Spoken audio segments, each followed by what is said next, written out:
privilege to be under your feet this morning. Holy Spirit of God, have your way in the midst of your people. For we have gathered because of you. Let your will be done. Bring every heart and every mind unto you.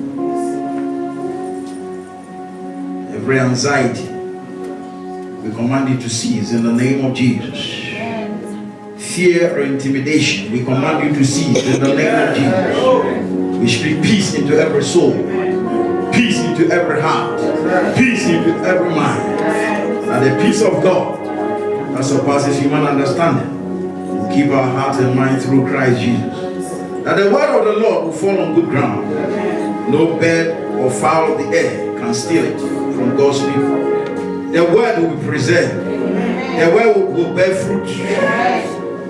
And to bring transformation into the lives of God's people. We give you all praise and we give you all glory. In Jesus' mighty name. Amen. Let's give the Lord a clap of hallelujah. Amen and amen. Our God is good. And all the time. Welcome once again into the presence of the Most High God. We serve a faithful God. The same yesterday, today, and forever. It does not change. We may change. We do change. But God remains the same. Amen. Hallelujah. Amen. That is the faithfulness of God. Our God remains the same. Hallelujah. Amen. Amen. So we are building on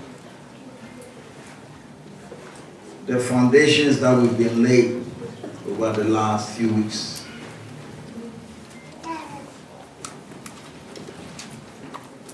And we are trusting that as we do that, we will see a change in our lives. Hallelujah. Amen. Because the word of God gives life. Amen. It produces life, it produces transformation. Hallelujah. Amen. So I want us to revisit what we did last week, going back to our foundational scripture in 2 Peter chapter 1. By this time, I believe that some people might be able to quote it. Amen. Amen. Hallelujah. 2 Peter chapter 1.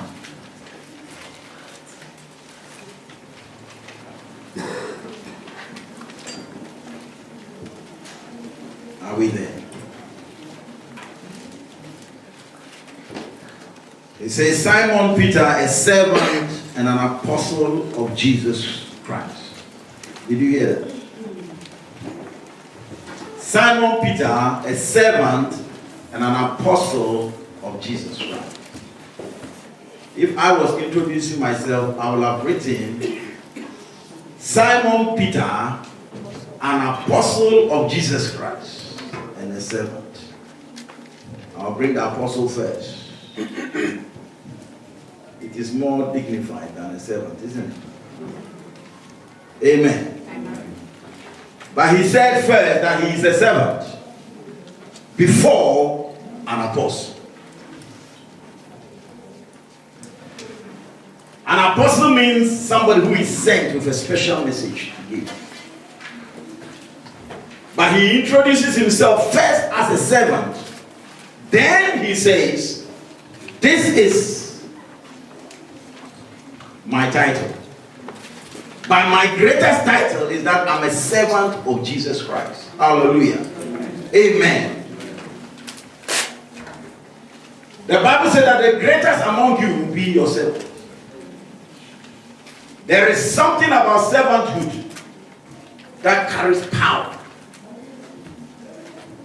A servant and an apostle of Jesus Christ. That is the beginning of greatness. The ability to serve.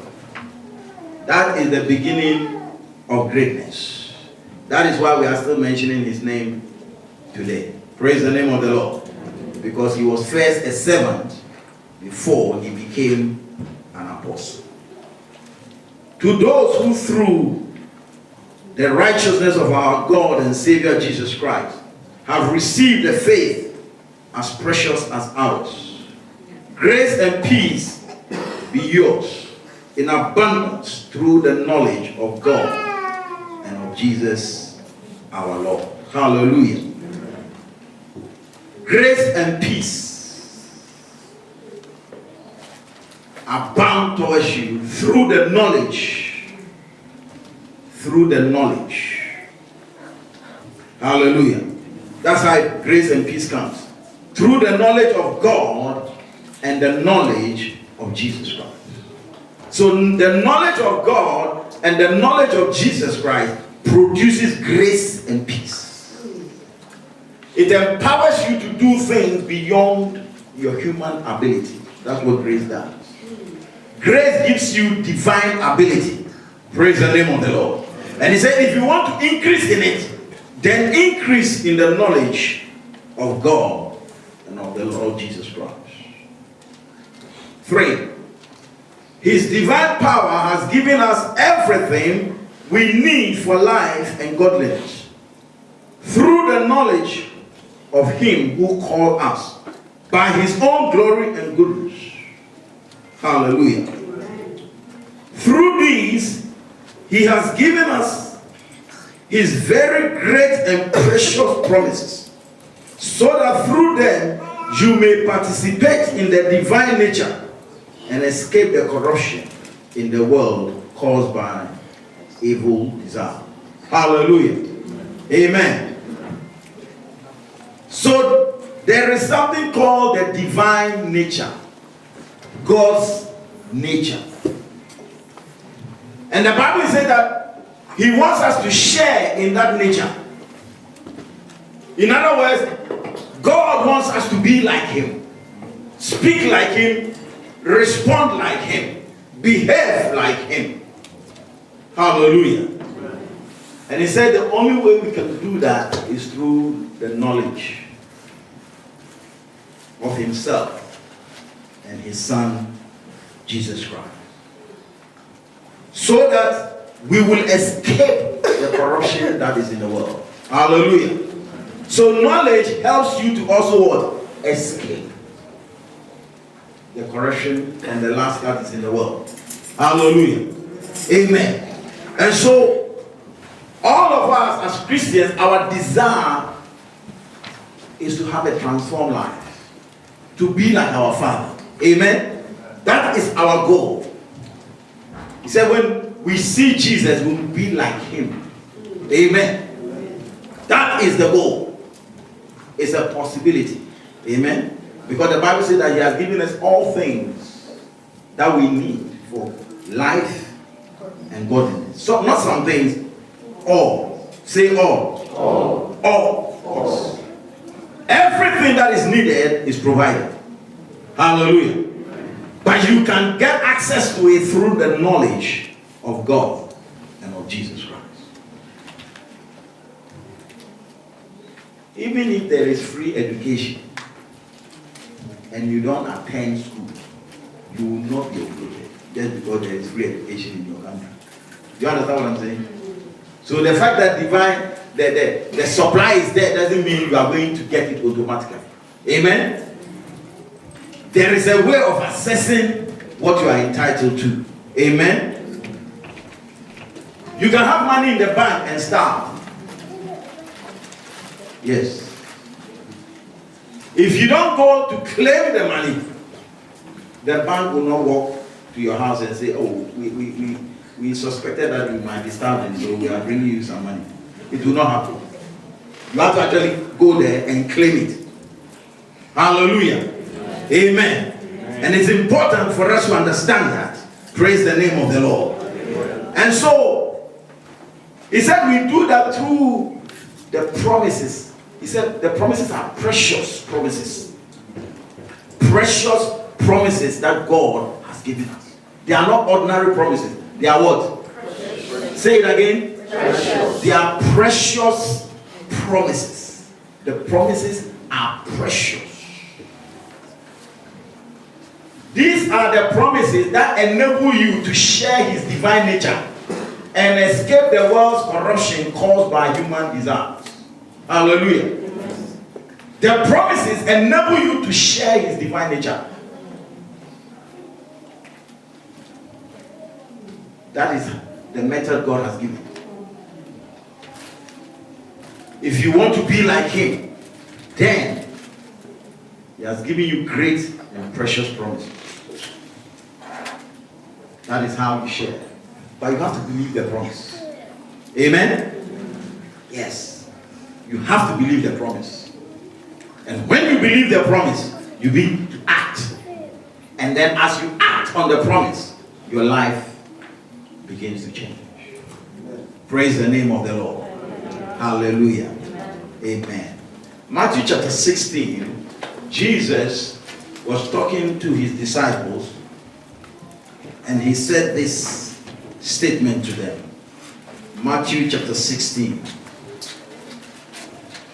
Matthew chapter 16. We are reading verse 24. Matthew chapter 16, verse 24. It says this.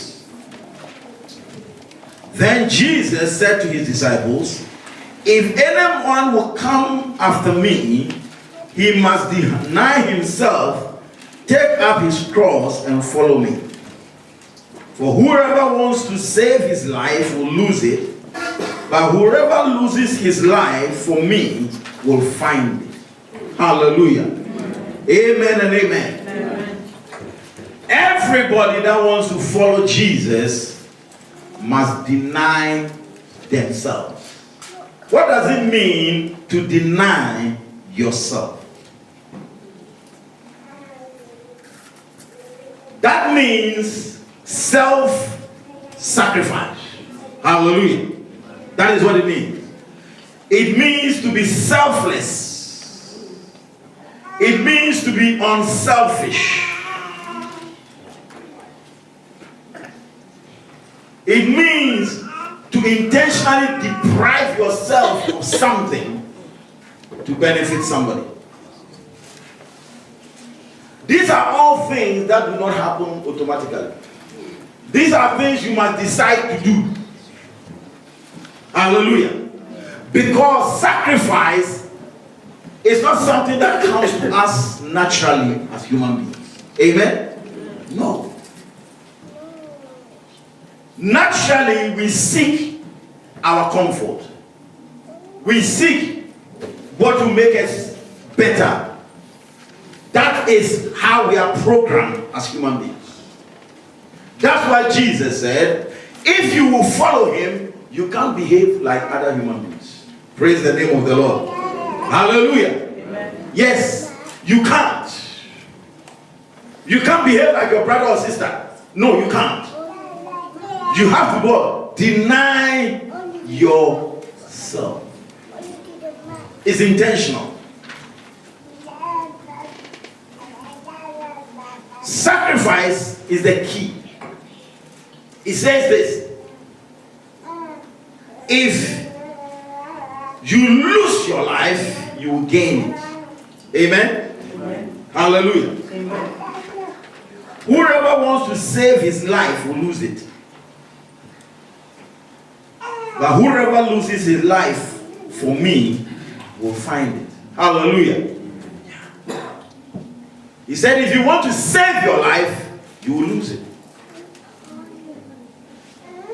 Now, you have to understand that he is the giver of life. So when he advises you about the principles of life, don't look anywhere else. Are you understanding me? Because nobody understands life than the person who gives it. And these are the laws surrounding the life that he gave. He's saying that if you want to save your life or protect your life, you lose it. Why? It doesn't belong to you in the first place. Do you think that if we can protect our life, anybody would die? If it was possible? That tells you that it's an impossibility. But when you lose it, you what? Gain it. Hallelujah. That is talking about Sacrifice. Sacrifice. Now, the culture in which we live is a culture of rights. We all want to know our rights, defend our rights, and to make sure that nobody deprives us of our rights. Hallelujah. Now, it is good to live in a culture and a society where there are rights. Amen? Because it protects people from abuse. So it's a good thing. But the Bible is saying, if you decide to follow Jesus,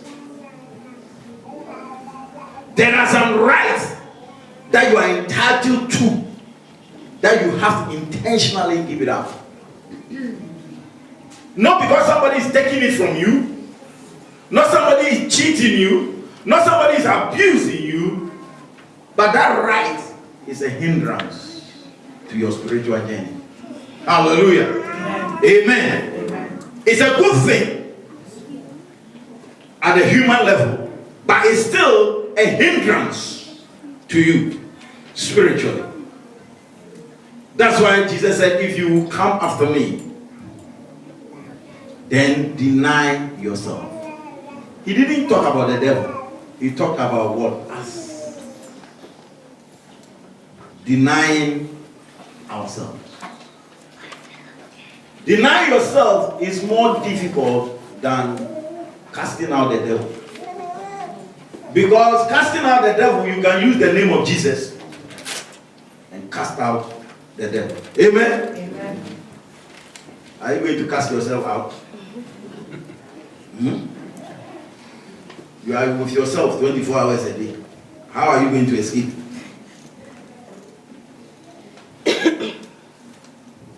So he's saying we need to deny ourselves. This is something we do intentionally. We give up certain things so we can do other things better. Praise the name of the Lord. Hallelujah. There are some privileges we can sacrifice in order to do other things better. We have a sense of entitlement. We're entitled to this, and we're entitled to that, and we're entitled to that. And when you hold on to everything that you are entitled to, and you want to enjoy every privilege that you are entitled to, you will be so busy with them, you won't have time for God.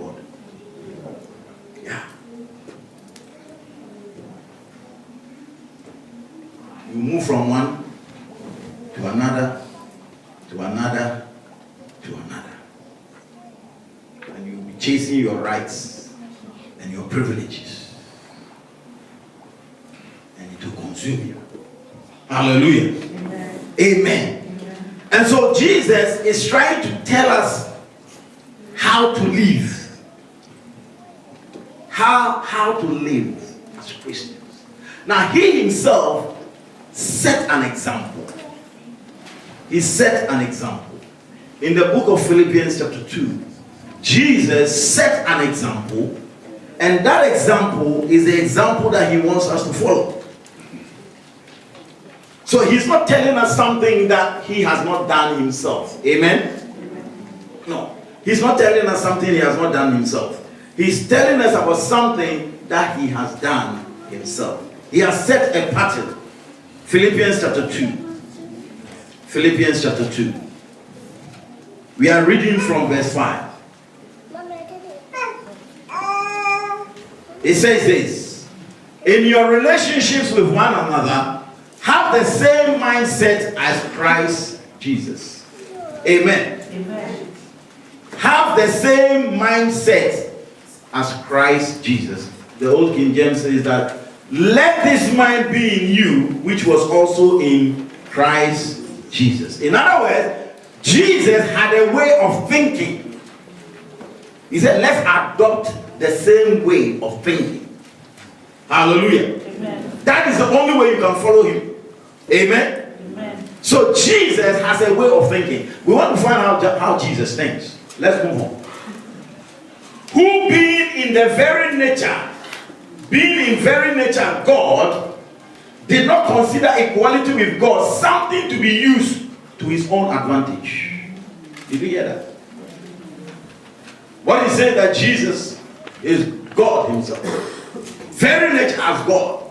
He said, did not consider equality with God something to be used to his what? Advantage.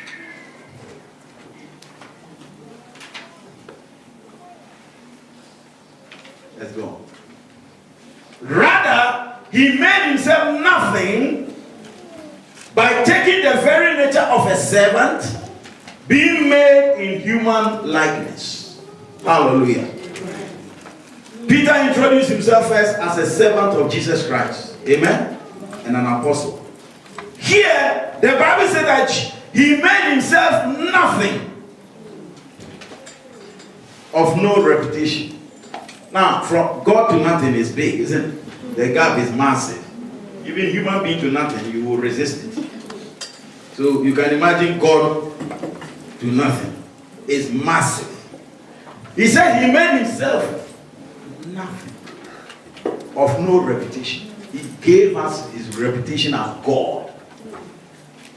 Gave it up. Taking the very nature of a servant. Again, servant. So if the one you are following is a servant, can you be the boss? The one you are following, your boss, calls himself a servant.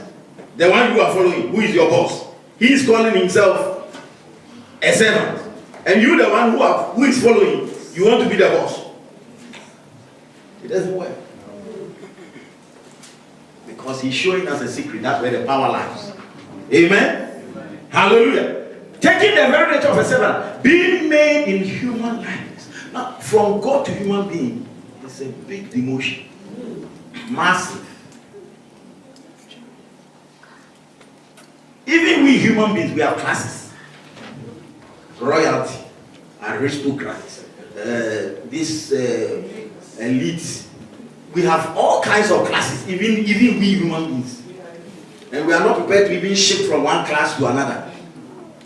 So you can imagine God in heaven coming down as a human being. Verse 8.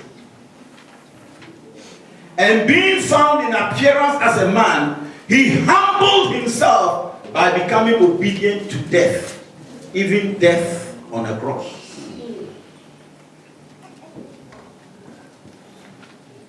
He became a man, from God to a man. He humbled himself. He humbled himself. So first, he gave up his status as God. He gave up the privilege as God. You know, when he was in heaven, all the angels worshiped him. Yes. 24 elders bowing down, worshiping him. The whole of creation worshiping him. He gave all of that up. Came down as a man. And then he humbled himself. Even when he has come as a man, here, he has also what? Humbled himself. He's been humbled already. And now he's here. He has what? Humbled himself again. Becoming obedient to death. Hallelujah. You know what that means? Becoming obedient to death. He is the boss of death. He has power over death. But to save us, he has to intentionally humble himself and become what? Obedient to his servant. He is greater than death. But the only way to save us is to die. There is no other way. So he has to submit himself to what? Death. Yeah, that's the only way. That's the only way. So he humbled himself to death, even the death on the cross. So now they are making distinction. There is death and there is death. There is death where you are 85 years old and you lie down, you sleep, and you don't wake up. That is a nice death. You go to hospital, and they treat you, and you don't come back. Had your years. You've gone. It's normal. This death is not normal death. Death on the cross is for criminals. It's criminals that die on the cross. If you die on the cross, you brought shame to your whole family. Yes. So you see the level of humbling that's taking place. He had to humble himself from heaven to come down. When he gets here, he has to humble himself to be obedient to death, because that's the only way he can save us. Now, not just to be sick and die nicely, he has to now die the death on the cross. Stripped, naked. You see the pictures with something covering Jesus? No, that was not it. That they want to dignify the thing. Stripped, beaten. The Bible says that he was beyond recognition.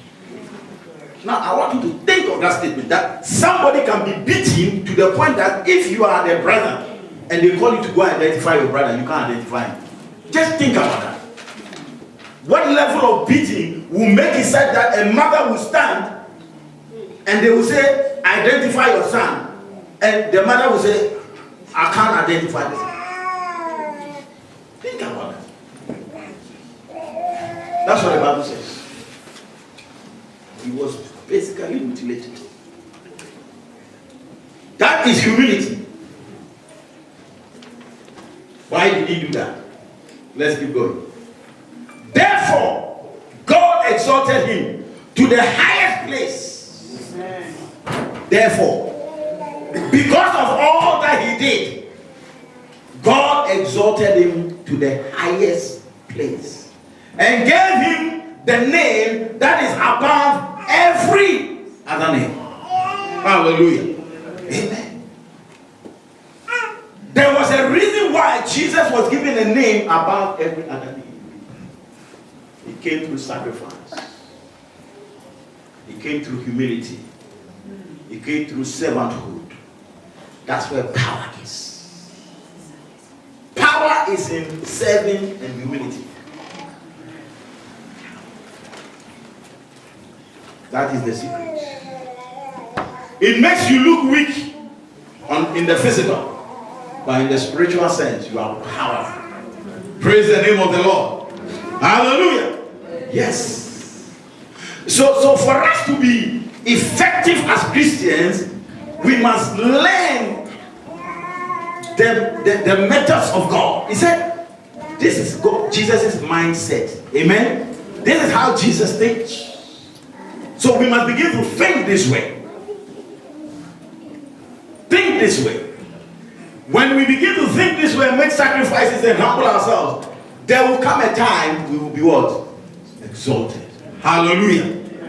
Humility brings what? Promotion. Yeah. He says, unless a grain of wheat falls to the ground and dies, it abides what? Alone. But when it dies, it what? It bears much fruit. So, even in natural life, until you plant a seed and the seed gets rotten in the ground, it doesn't produce a harvest. And that seed is not enough to feed you. So if you decide to eat your seed, you are going to starve. Are you understanding what I'm saying?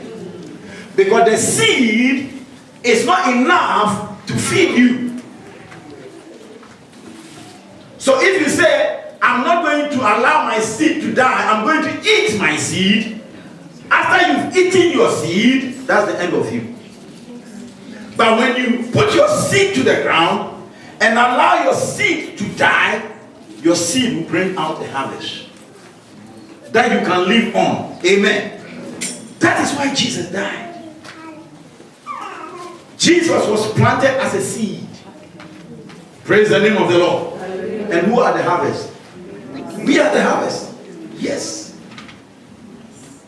Today, Sunday, all over the world, every continent, people are worshiping him, lifting his name high. Every tongue, every tribe, every language, everybody is calling on the name of Jesus. Why? He was willing to die. He was willing to be sacrificed and planted as a seed. Now, millions of people, billions actually, are worshiping. But that came out of humility. It came out of sacrifice. Sacrifice is the heart of Christianity. The Bible said that God so loved the world that he gave his son. So God had to start the process by what? Sacrificing. Amen. He gave a son who has not sinned to save sinners. A son who has not sinned gave him up to die to save sinners. No. Let the sinners pay their own price. It's not fair, isn't it? Sometimes we say, oh, life is not fair. You think Jesus died on the cross is fair? When he has not sinned and you have sinned and he died to save you, is that fair? So next time things are not fair, keep quiet. Keep quiet. Because whatever is not fair, at least it's not taking you to hell. This one, if he wanted to be fair, all of us will go to hell. So there are some privileges you have to intentionally give up to save others. Amen. If Jesus wanted to hold on to every privilege he had, every right as the Son of God, I'll claim my right. I know my right. I'm the Son of God. Nobody can touch me. I will not dash my foot against the stone. The angels will come and catch me. If he insisted, I'll turn the stone into bread. If he insisted on all of that and did all of that, we'll all be finished. And that's why when the devil went to him, he was telling him, hey, I know you have some rights. You know, you have power to turn this stone into bread. I know you. You are the Son of God. You are powerful. Oh, even if you jump, your father has said that he will release the angels to protect you. What's your problem? Jump. Let's see. Show some power.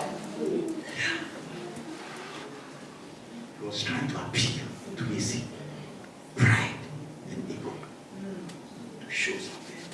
Jesus had to resist that. All of us go through that temptation. We must learn to resist it because it's the devil's way of enticing us and bringing us into bondage. So he tells you that you can do this. After all, the Bible says that when you ask God for forgiveness, if you confess your sin, He's faithful and just to forgive you. He will.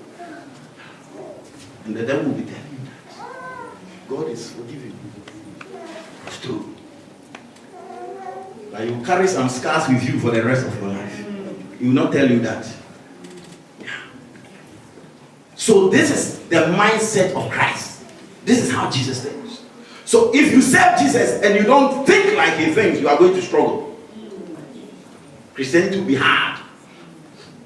But if you begin to think like this, and you begin to think like this, and not see that thinking like this is a weakness, but actually it's a strength.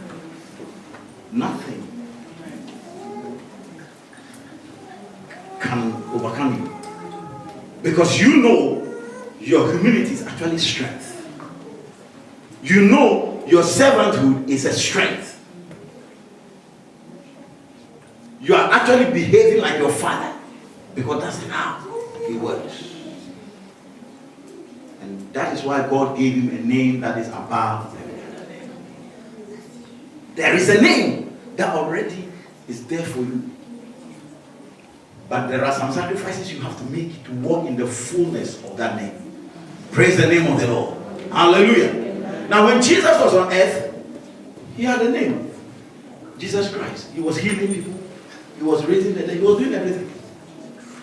But you know that the name that was given to Jesus after his resurrection is much higher than the one he was operating.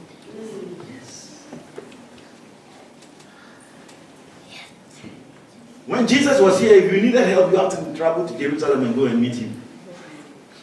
If you don't have money to go, that's it. Now, his name is everywhere. Nobody has to move. Nobody has to travel. You call on his name, every continent is there. Every language you can pray, you will hear. Yes. It's a different level. It's a different level. Praise the name of the Lord. In fact, what he did, his representatives are doing it all over the world. That's why he said, use my name. In my name, you will heal. You will cast out devils. You will raise the dead. He gave, you know that when Jesus was going, what he gave us was a name, was his name? Yes. He gave a name. That's how powerful a name is. And you must live your life so that you can give a name. And that name will carry authority. That's how we are using Jesus' name today. And we can cast out devils because of that name. Praise the name of the Lord. Hallelujah. Amen. Now let's look at some normal human beings who taught like Jesus and had powerful victories like Jesus. Because I know some of you will be thinking, okay, that one was Jesus, the Son of God.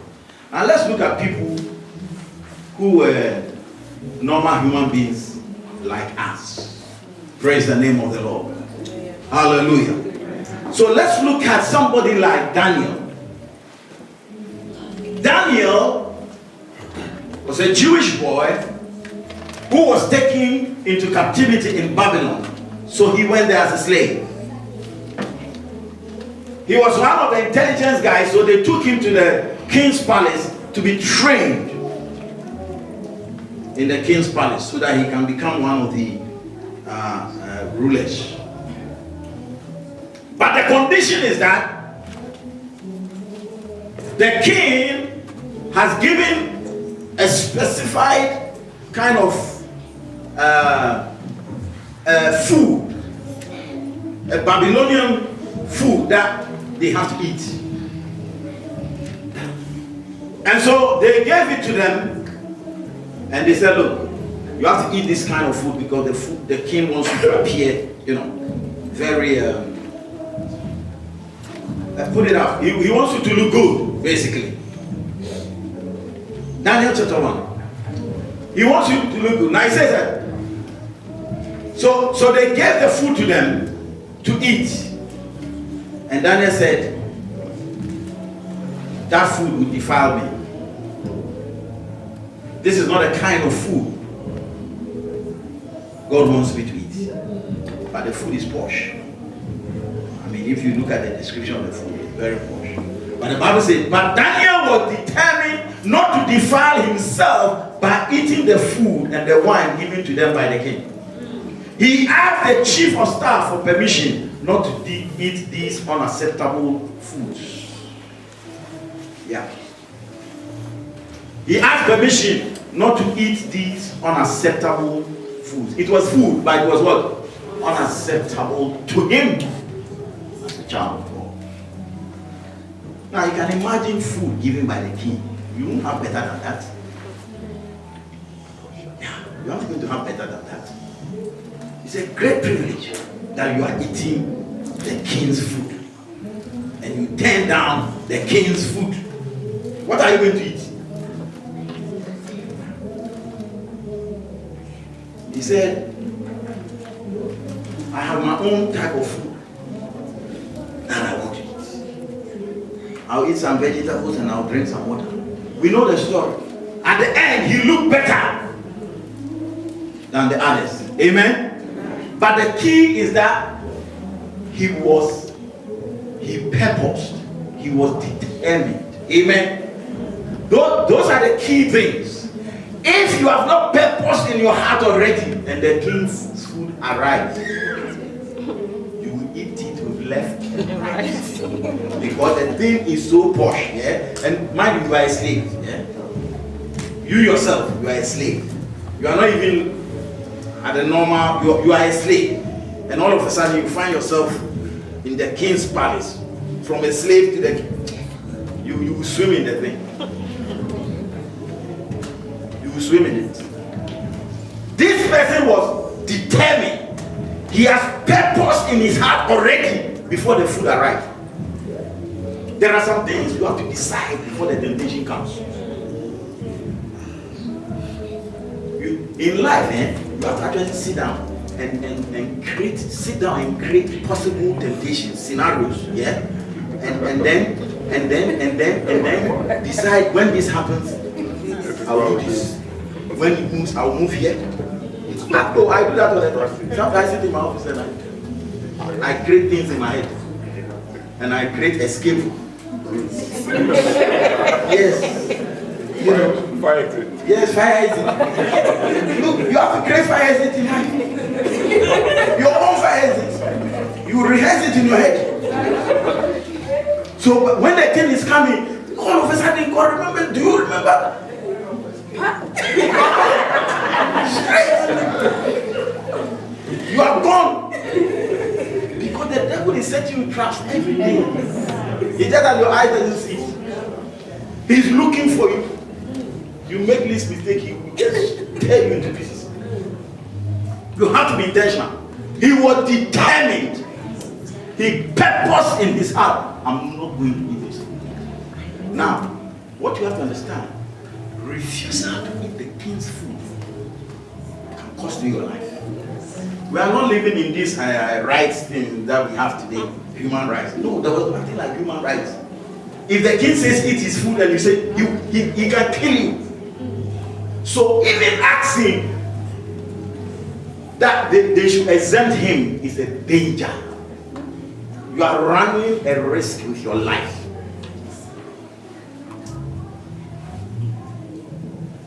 But he was prepared to run that risk. And he said, well, please test us for 10 days on a diet of vegetables and water. Daniel said. He gave the chief and said, look, let's do it for just 10 days. Let's experiment for 10 days and see the results. And we all know the results. After 10 days, he looked much better than those who ate the meat and drank the wine and the chicken and everything. Hallelujah. But the reason why he didn't eat is that it's not because the food is poisonous. He said, I don't want to defile myself, the king's food. You know, in the Old Testament, the Jews had specific foods they can eat and can't eat. So basically, what he's saying as a Jew, I cannot defile myself with these kinds of food. Now, in our time, it's different. We are not talking about physical food. Here, it stands for provision. You have material things. Yeah? That's what it stands for. Anything in the material realm, that's what it stands for. So, the enemy can present you with something that provides for your material needs, but it's actually defiling you as well. And you have to know the difference. The fact that you are hungry doesn't mean you have to eat any food. Jesus fasted for 40 days and he still refused to turn stone into bread. So what excuse have you got? The fact that you are hungry doesn't mean you have to eat the good food. But the lateral man will tell you that even God knows I'm hungry. God knows I'm hungry. There's no justification. You must know what you eat and not what not. In other words, the devil has a way of using the material realm to defile us. How did we get in trouble? Didn't we start from food? Isn't that what happened in the garden? Yes, it is still happening. Today it's not just food, it's even the job, the money that is paying. But you know that thing is taking you away from God. You know it. You know that job will take you far from God. But the money is good. The money is double. But you know it will be difficult for you to come to church. church. You know how the job is structured. You know that the money is too good. That is our food today. That is our food today. That is the king's food today. And he's putting on the table for us. If you have not purpose in your heart already, and the food shows up, you are in trouble.